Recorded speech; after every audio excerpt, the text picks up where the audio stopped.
Okay, this is our last one for the presidents. Here we go. Do you like to play with clay? It's fun to make a bowl or a statue of a cat or a dog. Some people like to make statues of people.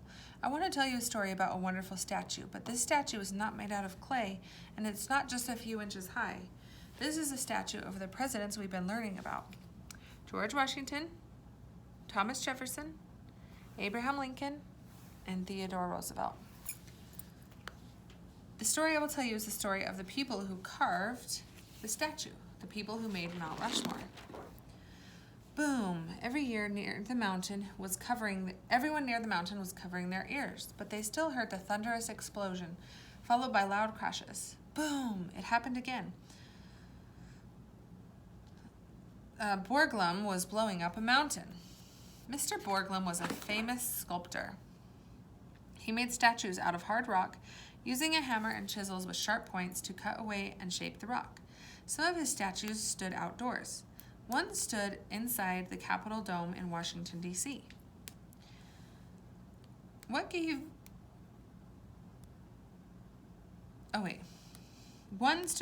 In South Dakota, however, Borglum was using dynamite to blow away the huge pieces of the mountain. What gave him the idea to do such a thing? Who told him it was all right to go blowing up the mountain? This is part of the story. Before Borglum went to work, a man named Dwayne Robinson had an idea. Robinson lived in South Dakota and he loved history. He loved hearing the stories of people that had gone before him.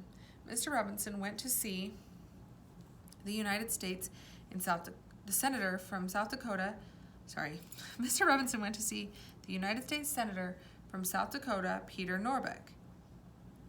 And he said, "What if we carved something in one of the big mountains that you could see from far away?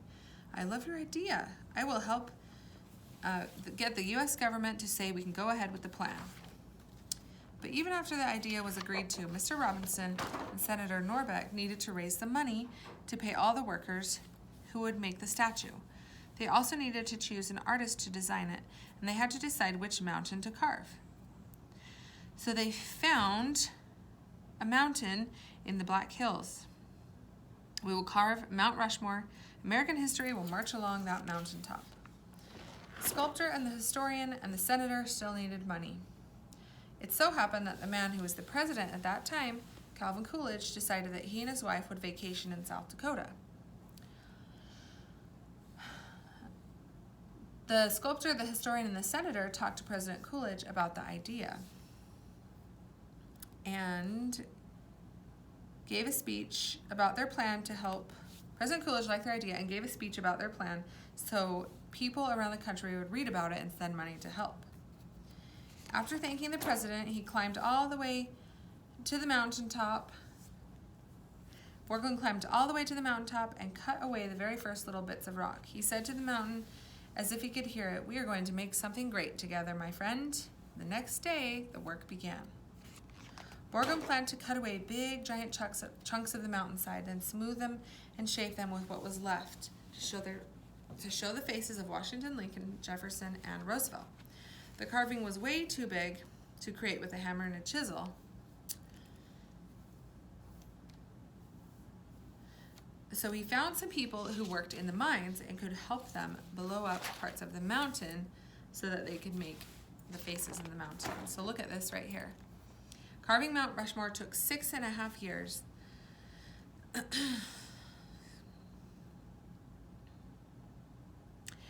Borglum died, so that's the guy who was carving it, and he ended up having a son named Lincoln, and Lincoln helped to finish all of that. Look at these people. The face is so big, look how small the people look. This is a giant mountain. Can you see that very well? Crazy. Today, the enormous faces of Washington, Lincoln, Jefferson, and Roosevelt gaze over the countryside, and this is a monument to the presidents of the United States to tell them thank you so much for all of the hard work that they've done for our country. Isn't that kind of cool?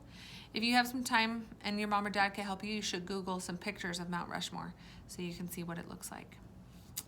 That's about our presidents, you guys. So It's a lot of history and a lot of words, but it's really important to know how our country became the way that it did. And now we have presidents who run our country and help us be our best self in our country. Okay, talk to you soon.